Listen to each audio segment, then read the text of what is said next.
Shalom, selamat berjumpa kembali dalam pelajaran atau mata kuliah Bahasa Yunani Tata Bahasa Dasar. Dan teman-teman, puji Tuhan, akhirnya kita sudah tiba pada materi terakhir dalam perkuliahan mata kuliah Bahasa Yunani Tata Bahasa Dasar.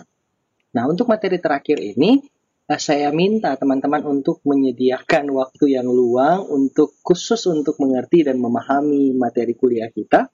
Karena memang harus saya akui, pembahasan di materi akhir ini sudah cukup rumit, sehingga tolong sediakan waktu untuk fokus dan konsentrasi, sehingga pada akhirnya materi yang akan saya sampaikan saat ini benar-benar akan bisa teman-teman pahami, dan kemudian bisa diaplikasikan dalam latihan sebentar di akhir sesi ini.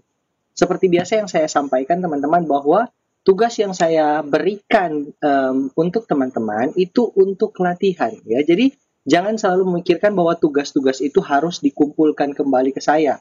Ya, ini dalam rangka latihan supaya teman-teman bisa semakin mahir dalam transliterasi, analisis, dan terjemahan teks bahasa Yunani. Jadi menerjemahkan teks bahasa Yunani ke teks bahasa Indonesia. Tujuan latihan ini adalah supaya teman-teman semakin mahir, bukan harus dikumpulkan ke saya. Ya, ini agak-agak pola-pola SMA, ya. Jadi tidak apa-apa, mungkin teman-teman baru lulus dan baru bergabung, apalagi ini di masa-masa pandemi, maka tugasnya adalah tugas untuk mempertajam analisis dan terjemahan teman-teman. Ya, jadi silakan dikerjakan, tapi tidak usah repot-repot dikumpulkan. Kerjakan untuk mempertajam analisis kalian. Oke, kita masuk dalam materi ya teman-teman. Mari kita mulai materi 9 ini dengan bahasan tentang kata-kata kerja deponen. Sebelumnya, kalau tidak salah di materi 1 dan 2, saya sudah menyampaikan bahwa semua kata kerja dalam bahasa Yunani, itu bentuk dasarnya selalu diakhiri dengan satu huruf, yaitu huruf omega. Ya, jadi ago, blepo, ginosko, semua kata kerja yang kita temui belakangan ini itu berakhiran omega, dan ini bentuk dasar untuk semua kata kerja bahasa Yunani. Tapi ternyata tidak semuanya juga, karena ada kata-kata kerja khusus yang disebut kata-kata kerja deponen yang tidak berakhiran omega, tapi berakhiran sesuatu yang lain. Seperti apa dia? Mari simak penjelasannya ya teman-teman. Ada beberapa kata kerja di dalam bahasa Yunani yang tidak mempunyai bentuk-bentuk aktif, hanya bentuk-bentuk medium atau pasif, tetapi diterjemahkan secara aktif. Ya. Mohon perhatikan ini teman-teman, meskipun dia diterjemahkan secara pasif dan ditulis secara pasif dan medium, tapi terjemahannya itu tetap aktif, ya. Kata-kata ini disebut deponen, ya. Kata-kata kerja deponen adalah kata-kata kerja yang punya akhiran medium dan pasif, tapi diterjemahkan secara aktif. Kata deponen ini berasal dari bahasa Latin deponere, yang berarti meletakkan di samping. Kata-kata ini disebut deponen karena kata-kata ini mengesampingkan akhiran-akhiran aktif. Kata-kata ini didaftar dalam bentuk indikatif pasif medium present orang pertama tunggal. Contoh salah satu kata deponen adalah erchomai. Erchomai artinya saya sedang datang atau pergi, ya. Perhatikan teman-teman, akhirannya omai, ya. Akhirannya omai. Jadi kalau orang mau lihat sebelumnya, di rumus-rumus sebelumnya, omai ini kan harusnya tidak diterjemahkan sedang, ya, karena dia kata kerja indikatif pasif medium present. Harusnya saya sedang didatangkan gitu, ya, saya sedang datang sendiri, harusnya diterjemahkan secara pasif atau medium. Hanya saja karena dia kata kerja deponen, maka dia tetap diterjemahkan secara aktif, ya. Oke, kita lanjut ya teman-teman. Nah, di sini kita punya kata ganti penunjuk. Sebelumnya kita sudah membahas tentang kata ganti orang. Nah, sekarang waktunya untuk membahas kata ganti penunjuk. Dalam bahasa Yunani ada dua kata ganti penunjuk, yaitu hutos, ya. Hutos untuk menunjuk ini dan akeinos untuk menunjuk itu. Ingat ya, jadi ada hutos untuk menyatakan ini dan akeinos untuk menunjukkan itu, ya. Jadi hutos dipakai untuk menunjuk sesuatu yang sedang ada pada kita, ya, bilang ini. Sesuatu yang ada dekat dengan kita. Sedangkan akeinos itu dipakai untuk menunjuk sesuatu yang berada cukup jauh dari kita. Nah, mari kita start dari hutos. Jadi deklensi dari hutos adalah, silahkan diperhatikan di layar teman-teman. Maskulinnya ada hutos, tutu, tutoi, tuton, hutoi, tuton, tutois, tutus. Dan femininnya ada aute, tautes, tautei, tauten, hautai, tauton, tautais, tautas. Netralnya ada tuto, tutu, tutoi, tuto, tauta, tuton, tutois, tauta. Nah, mari perhatikan teman-teman, dia diterjemahkan tetap berdasarkan kasusnya ya. Jadi misalnya nominatif untuk maskulin, dia hutos. Nominatif maskulin tunggal, hutos, diterjemahkan orang laki-laki ini. Genetif maskulin tunggalnya, tutu, diterjemahkan dari orang laki-laki ini. Datif maskulin tunggalnya, tutei, diterjemahkan kepada orang laki-laki ini. Sama halnya dengan yang jamak ya, teman. Yang jamak. Jadi maskulin, nominatif maskulin jamak, hutei, orang laki-laki ini. Genetif maskulin jamaknya akan jadi dari orang laki-laki ini. Datif maskulin jamaknya akan jadi, tutois akan jadi kepada orang laki-laki ini. Sama juga dengan feminin. Aute misalnya, nominatif feminin tunggal, aute ya, diterjemahkan orang perempuan ini. Genetif feminin tunggalnya, tautes, dari orang perempuan ini. Datif feminin tunggalnya, tautei, kepada orang perempuan ini, dan begitu seterusnya ke bawah ya. Sama juga dengan netral. Jadi kalau dia tunggal, dia hanya orang laki-laki ini, orang perempuan ini, atau untuk netral hal ini. Kalau dia jamak akan jadi orang-orang laki-laki ini, orang-orang perempuan ini, atau netralnya hal-hal ini ya. Mohon diperhatikan ini teman-teman, dan mohon perhatikan yang ada di layar Anda. Lanjut ya, tadi deklensi dari hutos, sekarang kita lanjut dengan deklensi dari ekeinos. Deklensi dari ekeinos, silakan diperhatikan tunggal dan jamaknya. Untuk maskulin tunggal ada ekeinos, ekeinu, ekeinoi, ekeinon. Jamaknya ada ekeinoi, ekeinon, ekeinois, ekeinus. Dan mari perhatikan untuk femininnya ada ekeina, ekeines, ekeine, ekeinan, ekeinai, ekeinon, ekeinais, ekeinas.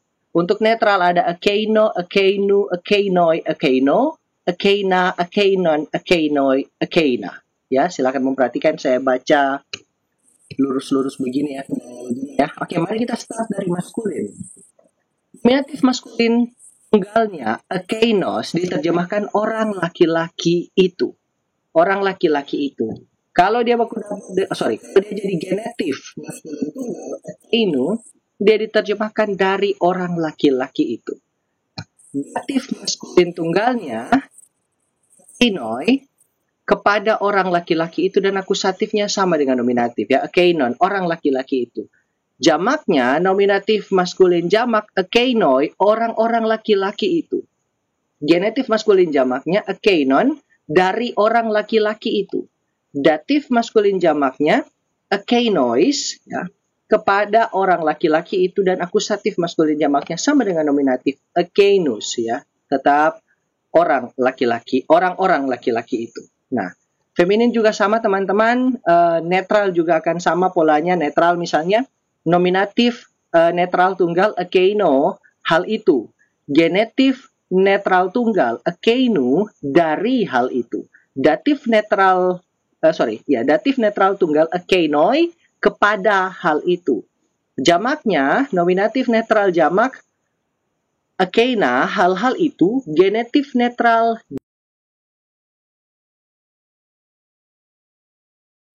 ekeinon, dibaca, minta maaf ya, ada sedikit ini. Ya.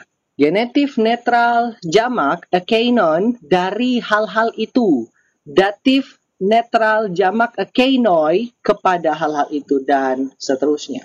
Nah, seperti itu ya teman-teman. Nah, mari perhatikan teman-teman, maupun ekeinos ini adalah terjemahan yang seperti ini, terjemahan orang laki-laki ini, perempuan ini, hal-hal ini, dan sebagainya, bisa akan diterjemahkan demikian kalau memang kata ganti penunjuk ini tidak punya partner dalam kalimat. Kalau dia punya partner kata benda, maka kata ganti penunjuk ini hanya akan diterjemahkan sederhana ya, ini, itu. Misalnya, kata ganti penunjuk hutos. Hutos kombakudapa dengan kata benda artos ya. Jadi akan diterjemahkan, artos kan roti ya teman-teman. Jadi akan diterjemahkan roti ini, bukan roti orang-orang laki-laki ini, begitu ya. Jadi kalau dalam kalimat kong dia ada partner, dia tidak akan diterjemahkan orang laki-laki ini, orang-orang laki-laki ini, tapi dia hanya akan diterjemahkan ini ya. Kalau dia ada partner, kalau tidak ada partner dalam kalimat, maka dia mau tidak mau harus diterjemahkan. Sama juga dengan hutos. Kalau dia tidak ada partner dalam kalimat, maka dia akan diterjemahkan itu orang perempuan itu, hal itu atau hal-hal itu. Sebaliknya teman-teman, kalau kainos itu punya partner dalam kalimat, misalnya ada partner kata apostolos ya, ada partner kata apostolos. Apostolos kan rasul ya. Jadi kalau apostolos baku dapat dengan kainos berarti dia akan diterjemahkan rasul itu ya. Seperti itu penggunaannya. Oke, sekarang kita lanjut teman-teman. Di sini ada beberapa catatan ya. Nah, catatannya adalah sangat penting untuk memperhatikan secara seksama bentuk-bentuk yang sama. Coba perhatikan ya, di sini kan ada beberapa bentuk yang sama. Misalnya, netral. Netral tunggal ekeino. Akusatif netral tunggal juga ekeino. Ini kan sama. Sama juga untuk yang jamak. Nominatif netral jamak ekeina. Akusatif netral jamak juga ekeina. Ini juga sama ya. Kemudian genetif jamak, baik maskulin, feminin, dan netral itu sama-sama ekeinon. Jadi memperhatikan penggunaannya dalam kalimat ya. Jadi perhatikan secara saksama. Perhatikan kata-kata benda yang muncul di sekitarnya. Itu pasti akan mempengaruhi jenis dari kata ganti penunjuk ini. Lanjut teman-teman. Oke, catatan kedua, sebagai kata ganti penunjuk, dia sama dalam hal jumlah, kasus, dan jenis dengan kata yang ditunjuknya, partnernya dalam kalimat. Dan kata sandang selalu mengikuti kata benda. Misalnya yang pertama ada hutos ho didaskalos, berarti ini diterjemahkan guru ini, ya. Hutos ho didaskalos.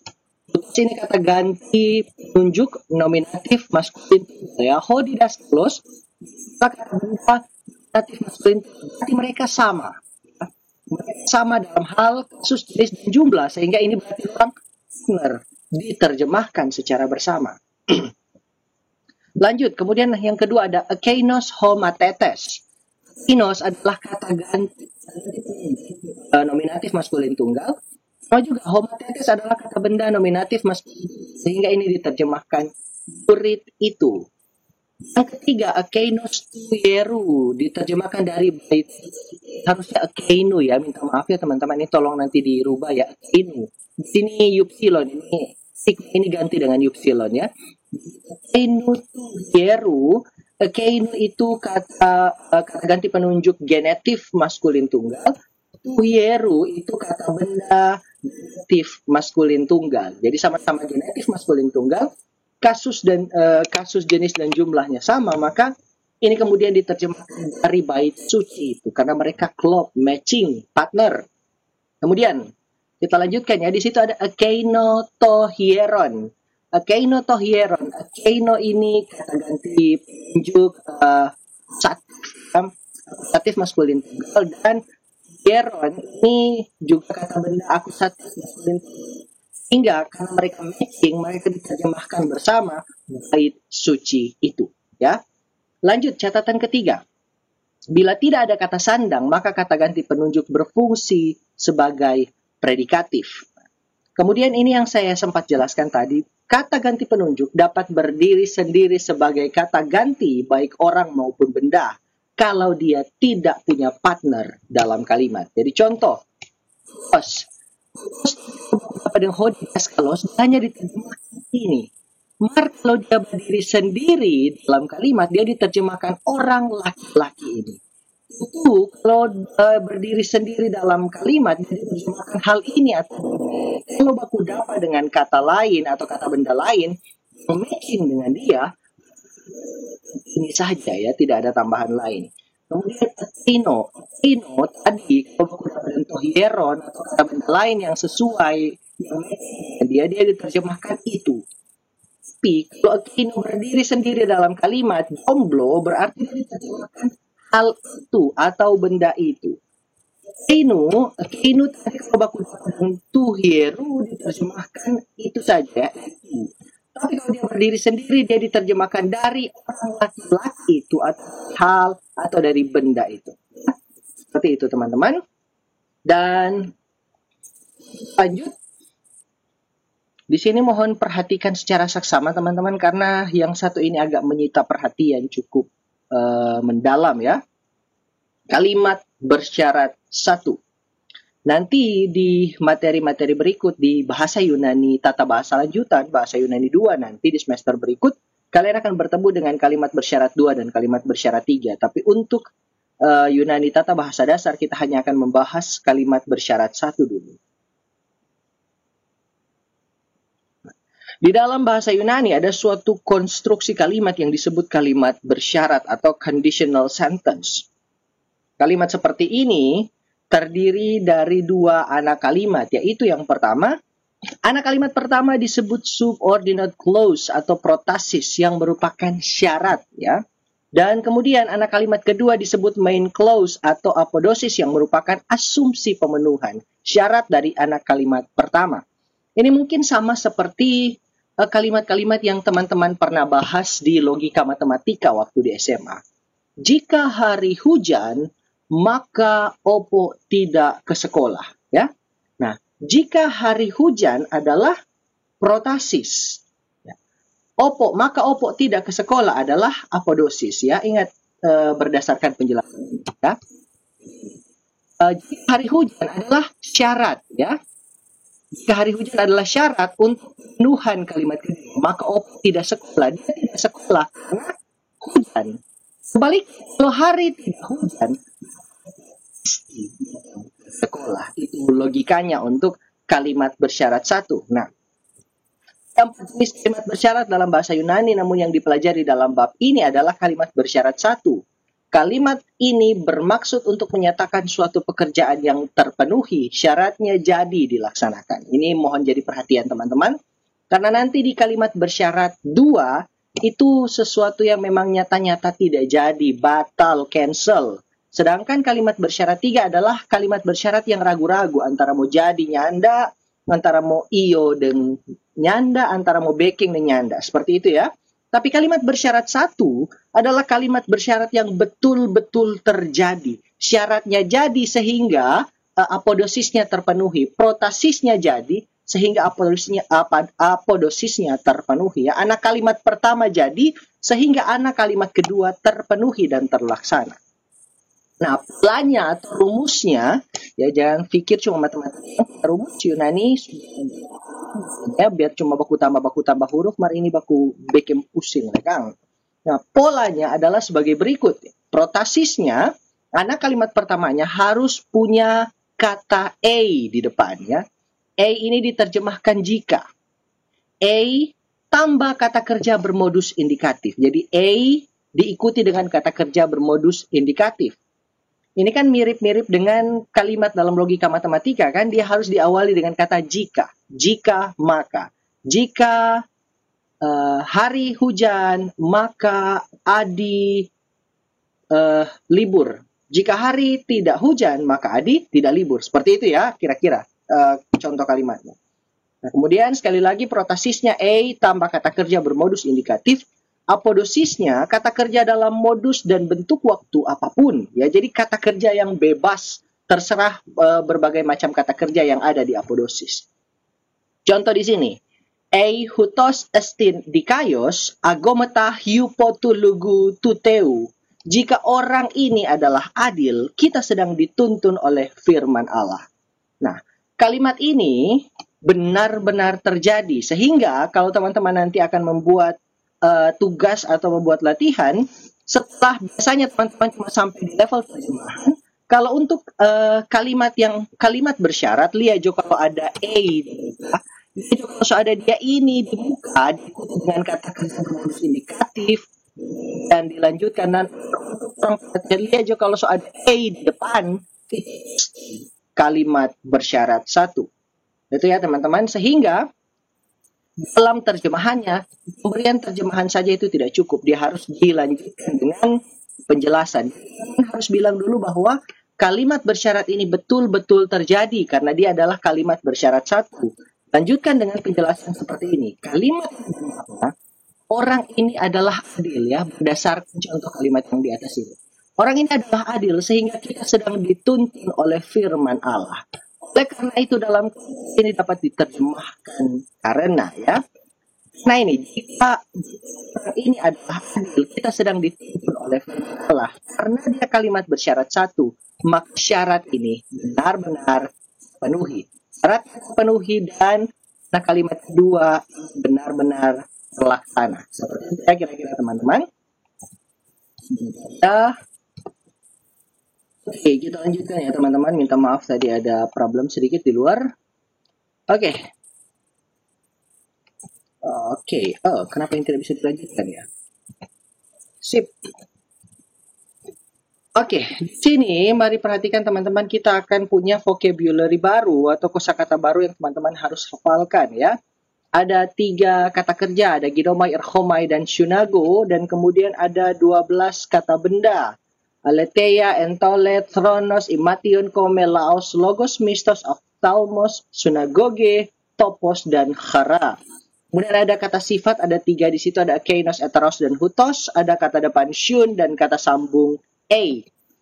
Mulai dari kata kerja. Kata kerja yang pertama ginoma ya, be, become, atau happen ya. Jadi ada menjadi atau terjadi.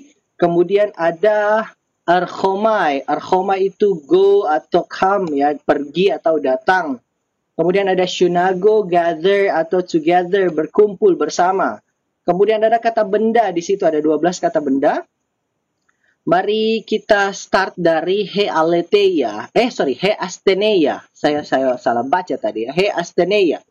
Weakness atau sickness, kelemahan atau penyakit. Kemudian ada Heentole commandment ya, perintah atau hukum, dan kemudian ada hotronos, throne atau tahta ya. Kemudian toimation, garment, pakaian atau jubah, hekome, village atau desa, holaos, people, orang, rakyat atau bangsa. Kemudian ada hologos, word, kata, perkataan atau firman.